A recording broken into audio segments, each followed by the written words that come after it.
right. Good to see everybody. Good to be back up here in front of you guys again. And it's been a very, very good process. It's been a fun process. We got a lot of work done. Everybody's been working extremely hard. Have gotten a lot of support, especially from the very, very top. Sheila and the Ford family have been nothing but supportive. Rod Wood has been excellent resource. Dan, can't say enough about what he's done within our process, and the rest of the coaching staff have all been phenomenal in preparation for the process. Chris Spillman has been an amazing asset and resources in the preparation period, and Mike Disner has been very, very helpful as well. Just can't say enough about our personnel department, everything that they've added, all the value that they brought.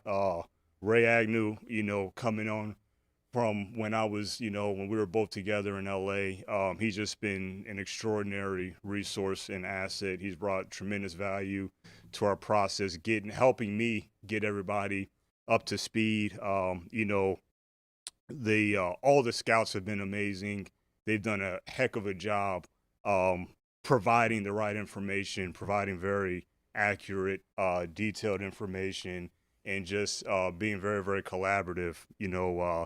John Dorsey's been excellent with his experience that he's brought to the table. And I can go on and on.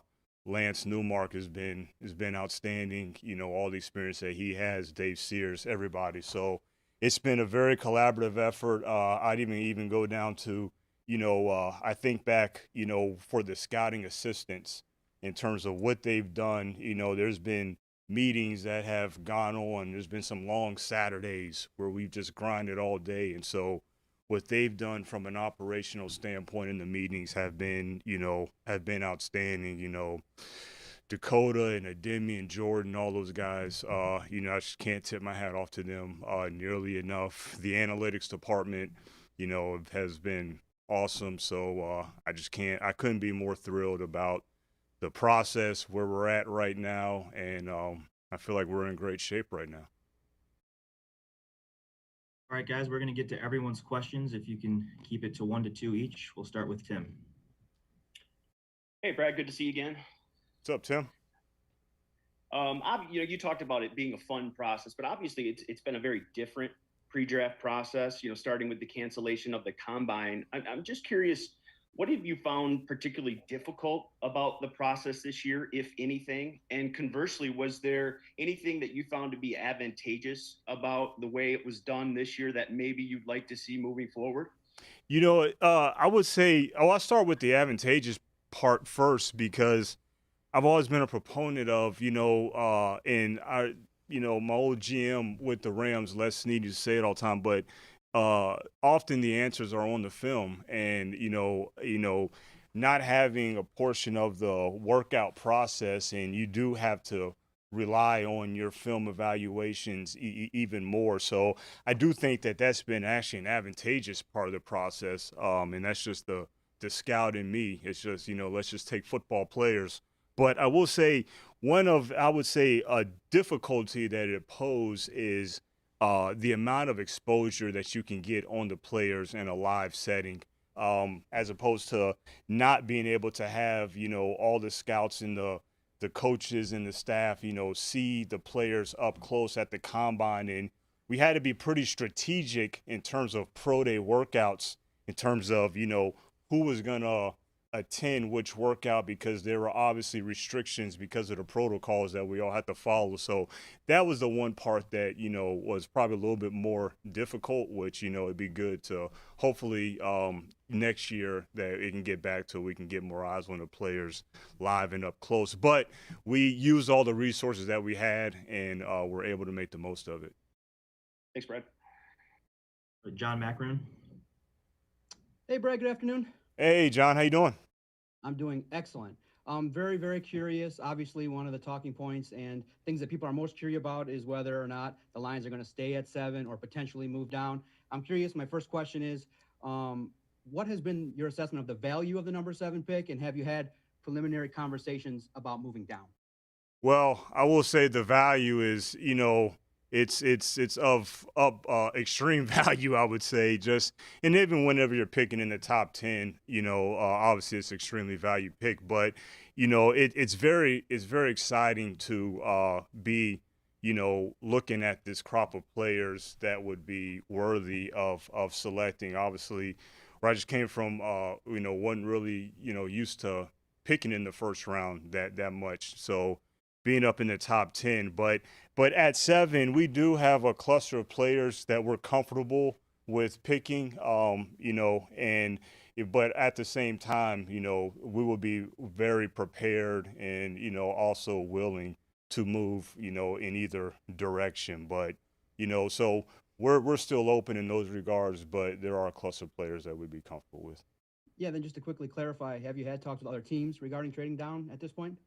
Yeah, there has been discussions with other teams. I will keep those in house, but yeah, I mean there has been discussions.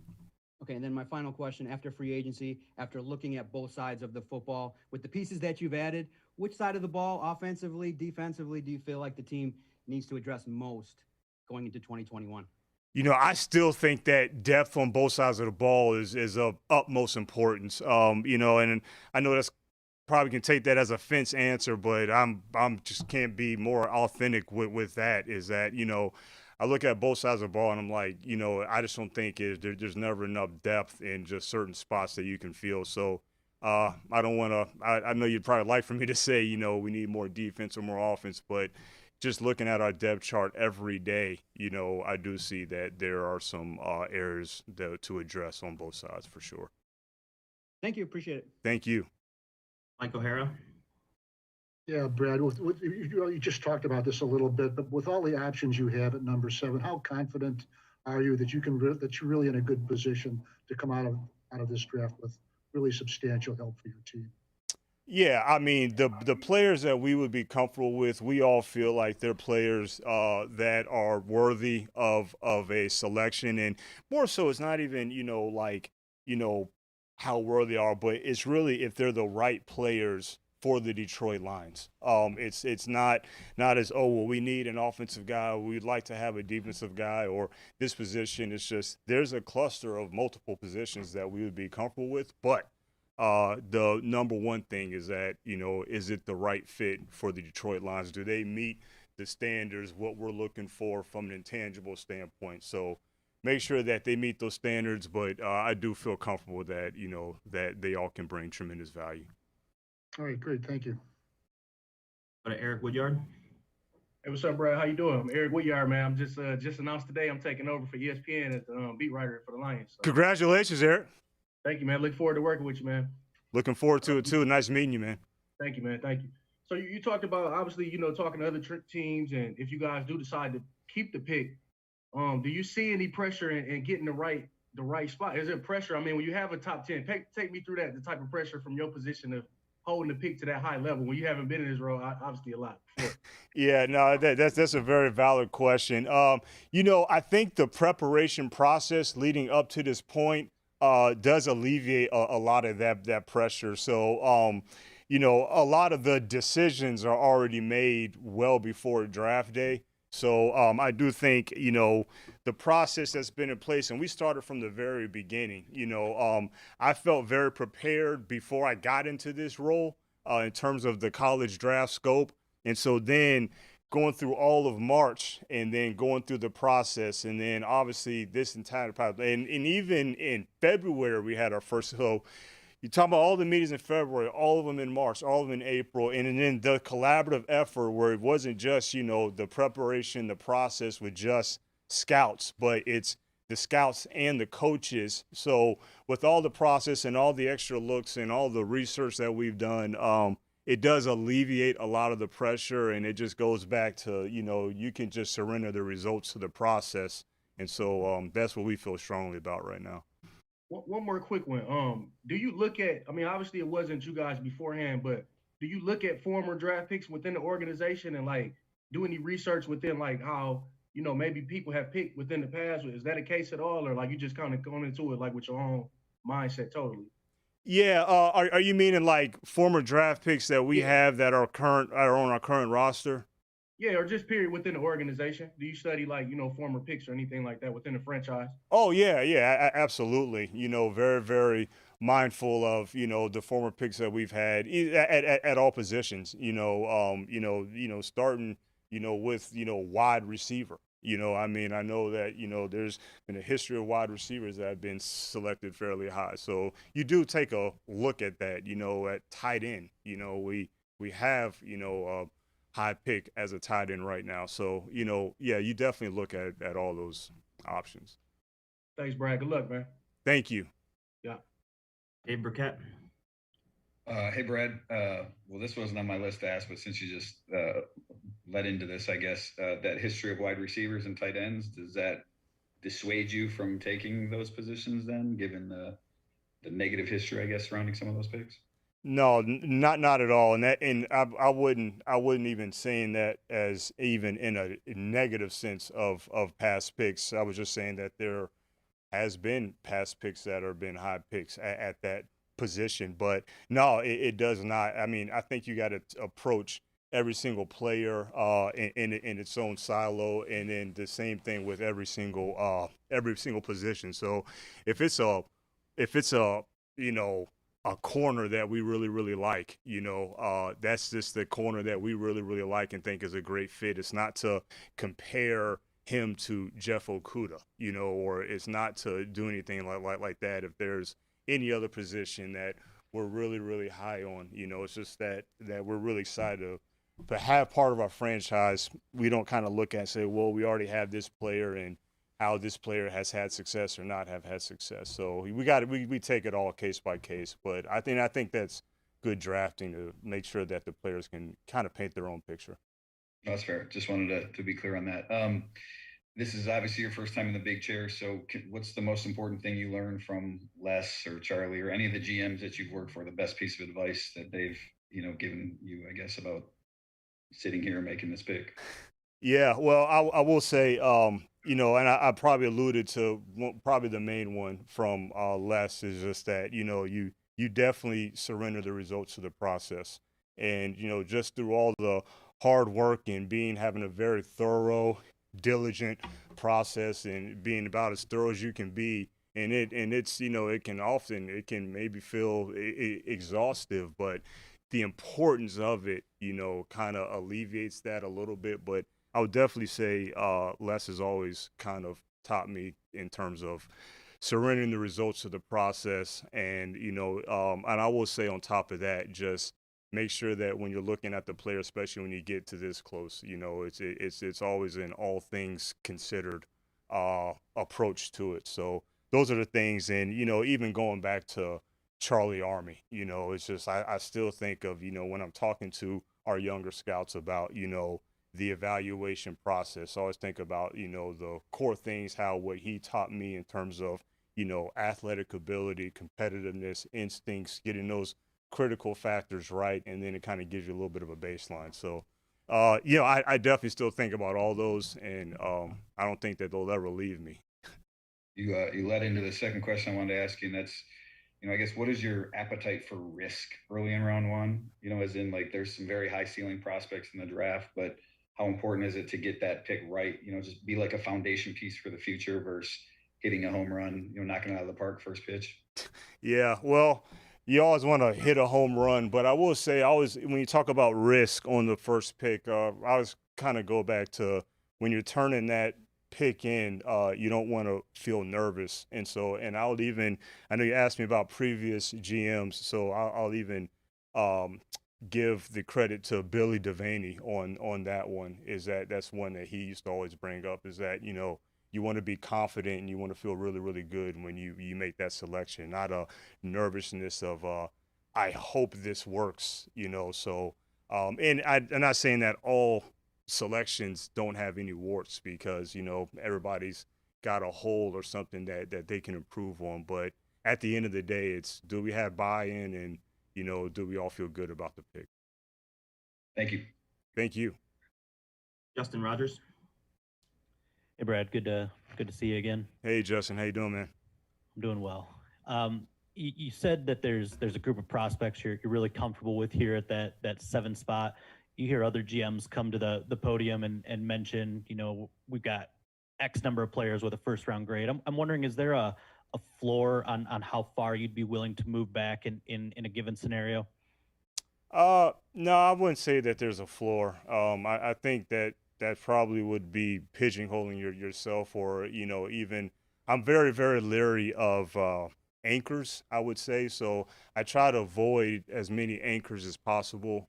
So you always want to kind of go into it through having a sound process of doing all the work and kind of knowing, okay, well, if you did slide back here, then you're looking at this subset of players potentially. And so how do we feel about these players? If you moved up, might be looking at this player, you stayed. So, I think that just goes back to the preparation period and not having to anchor yourself with a certain floor there. And you've talked about just what you gleaned from your years working with Les. I'm curious, as you're in this new era, in this collaborative era with Dan Campbell, has he brought anything to the table from maybe his experience in New Orleans that has challenged you or changed the way you view the pre-draft process? Well, I will say this, Dan has made me better in a lot of different areas. That he's just that kind of unique individual. But I will say, just from a process standpoint, highly highly respected just his involvement of let's just say, I remember I brought up like a Saturday meeting where we're just grinding all day on a Saturday, and he has so much other stuff on his plate where his willingness of just wanting to actually be down there in the bunker grinding tape with the entire group, and just his insight that he's brought, and he has shared things that they used to do in New Orleans that have been some good ideas, that we have incorporated. So I always talk about there's certain kind of DNA from different people, different places. So if you get that good DNA, that can kind of help out in the process. You never want to really turn that down. Thank you, Brad. Kyle, Mikey. Hey, Brad. Good to see you. Hey, how you doing? I'm doing well. I got a non-draft question for you. You guys have created a few new positions since you took over. One that's pretty recent here is a science director.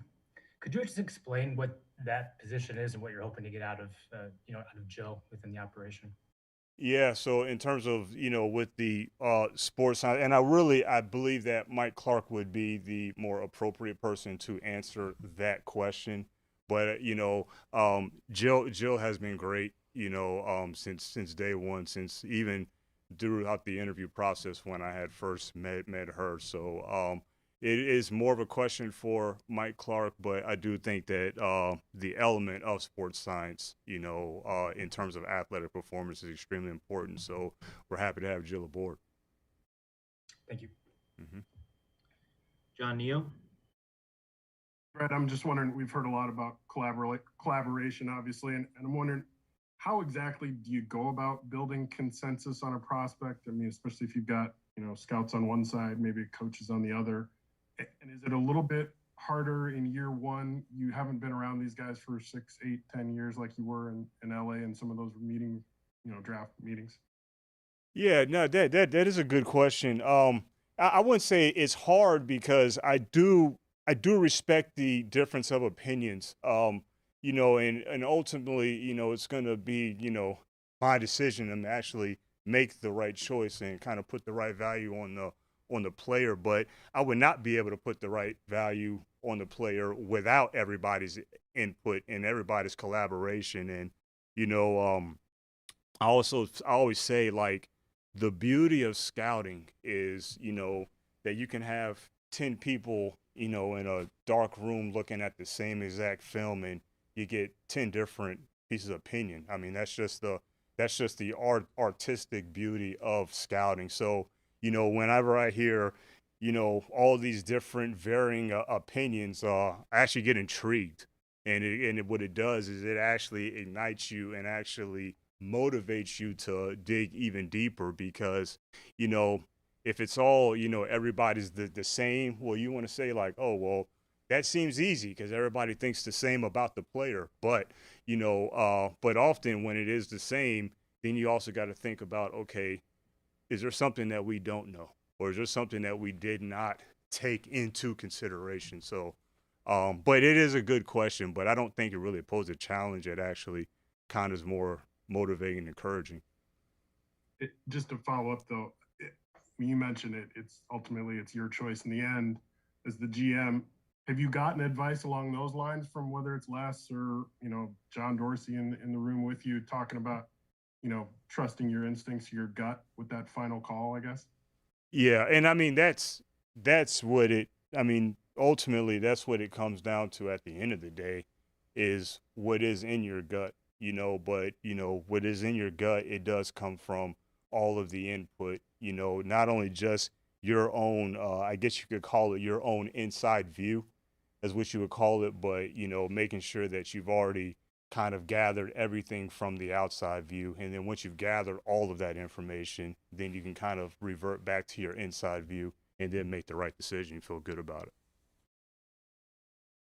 Chris Burke. Hey, Brad. Hope you're doing well. Hey, Chris. Have you gotten an invite to the Rams beach house for the draft yet? I'll tell you what, great story. I was actually was on the phone with Les just the other day, and actually had to put him on FaceTime because we had snow coming down here in Detroit. So I had to let him know, it was like, that beach house looks really great, but this is our draft setup. And I kind of put the phone out to the window so he could see all the snow falling, and he was just laughing at me, but it looks like a cool setup, and I hope those guys, get everything that they need out of that setup. And then you mentioned you want to draft football players. You don't want to pay too much attention to the 40 times or the pro day, things like that. I guess I'm just curious how long it takes you to be comfortable with a player in that regard. Like how you study a guy to get to the point where you can say, all right, he's a football player. This is what we want. Without the numbers, this is the type of player we want. How do you get there? How long does that process take? Yeah, that's a good question, because and it probably goes back to a little bit of, not having the combine, is that you actually kind of feel that into your gut probably fairly early in the process, as you're watching a player. It's like, this dude's a football player. And so now that when you talk about the workout numbers and all of that, well, the process, and there was workouts that were going on in April, that you didn't, and we were already in meetings, kind of trying to finalize, opinions on these players, and you really did have to go off of, what your evaluation was. You didn't have the, luxury. Well, now I don't even want to call it the luxury, but that external information of, you thought the guy was fast, and then, he didn't run the time, and then now you start questioning your speed and all. Like, we didn't have to go through that this year. So actually, I thought that was the beauty of it. But going back to your original question, I do think you can figure out if the guy's a football player fairly early in the process, and it kind of goes back to those critical factor traits I was speaking with that Charlie taught me a long time ago. Thank you. Tony? Yeah, a couple of things. Brad, how you doing? Good. How you doing, Tony? I'm doing good. First of all, how difficult was it, or was it at all, to evaluate, Parsons, Chase, Sewell, the guys who opted out? Did that make it more challenge for you guys? It wasn't a challenge. It's just, you just knew that you had to deal with the hand that you were dealt, and you just had to just go back to the tape, of the last time that they had played. Now, you probably have watched a lot of those games multiple times in different settings, but you even have to go back further than that. And then it kind of makes you actually lean onto your sources at those schools, that you really, really trust, and rely on that information, and making sure that, I always talk about the scouts are the experts, on all these players. All of our area scouts and national scouts and directors, like they know these players better than anybody else. They watch more film than anybody else, within the building. So relying on them and relying on the experts, and then just relying on the film that's available to you. And on trading down or even trading up, and the whole process, we're not in the war room. We have no idea how it works. When you go into the draft, you already have your mind made up, or the teams know if X player is there, that trade's going to happen. And then if it doesn't, something else happens, or the trades just spur of the moment, you know what's going to happen, 15 minutes, half hour before, or do you go in like Thursday, if certain team, if the player's there, certain team's going to call you when you're having a deal complete? Yeah, you have well, for other teams, I can't, speak for other teams, but you do have, maybe an idea of, possibly if a certain player, gets to a certain pick, then, if that team may have a need, that they have, then they might, want to move up. And that's just knowing the whole scope of the draft, and also having a, incredible pro department. And I will say, just from a team needs standpoint, with, Rob Lohman and Joe and Chuck and Ray, they've done an outstanding job, from the team needs standpoint. But you have an idea, but then, when you're speaking just from, our own franchise, usually if you're going to kind of make that move, especially trading up, usually there's a player in mind that you want to make sure that you can get, that you targeted. So is it prearranged with a particular team before the draft? Before, if this, then this. It has been in the past. It has been, and it has been. You don't know until you're on the clock. Right. So I mean, I've seen it both ways. Thank you. Mm-hmm. Go to Corey Woods. Hey, Brad, you talked about finding guys that are going to be the right fit for the Lions. Now, are you talking about more from a schematic standpoint, or more somebody that's going to fit the new culture? Yeah, that's a great question. More so from a culture fit, regardless of scheme, and obviously scheme does play a part, but at the end of the day, if the player has a certain standards of toughness, passion, if a player has grit, that doesn't have to do anything with if a guy's a press corner, or an off zone quarters corner, or if a guy's a 34 rush back. Does the guy play hard or he does not? Does he have a high motor or does he? Does he take plays off? Does he not? Does he love football? Does he not? So those are the standards that we look for. But having that great passion for football that's at an elite level, those are pretty much the standards that are the fits, more so of if the guy's just a scheme fit. If I can follow up with another one, how much of influence will John Dorsey have on your decisions? Will you guys be lockstep, or are you just going to go ahead and have the final say just by yourself? Yeah, well, John Dorsey has played an equal part in the process, just like everyone else has been in the process, and especially from a collaborative approach. So, can't say that, just as John Dorsey has, a big effect on how decisions are made, everybody else does, because everybody's has played an equal part in terms of the decision making and what they've brought to in terms of the process. Got time for three more, starting with Larry Lage. Good afternoon, Brad. How you doing? I'm well. How many people will be in the draft room and the physical space that you're in on draft night, and how does that compare numbers-wise, perhaps to pre-pandemic years with the Rams?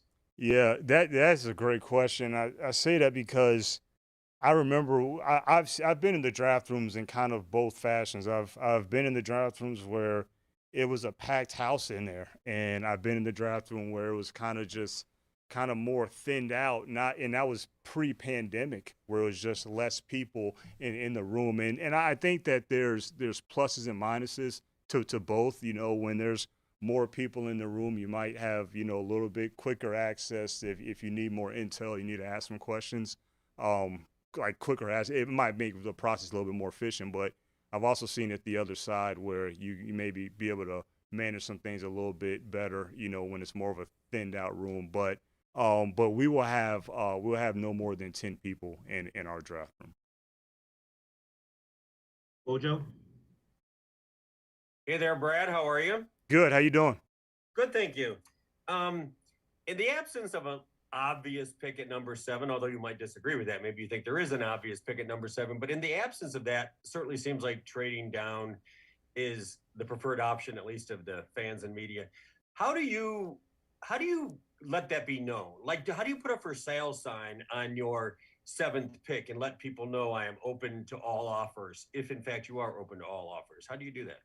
Well, a lot of it is, you have dialogue with, other teams. You have dialogue with other, GMs, in terms of, what your willingness is, to move, ahead or back in within the draft. So, I guess that's probably, and even talking to you guys now, like I'm not sure if that actually plants the for sale sign on it, but just saying that although that we do have a cluster of players that we'd be comfortable with, we are still willing and open to move in either direction. And just a quick follow-up. Isn't it incumbent that you have to convince them that you possibly might take a quarterback at number 7? I wouldn't say that I would have to convince anybody of that. Because quarterback is usually the position that people jump up for, obviously. So I wondered if that would be the lure. Yeah, I mean, I can see where that could be a case, but I would say that again, talking about the anchors of that, I wouldn't say that that's the end all be all in terms of what it has to be.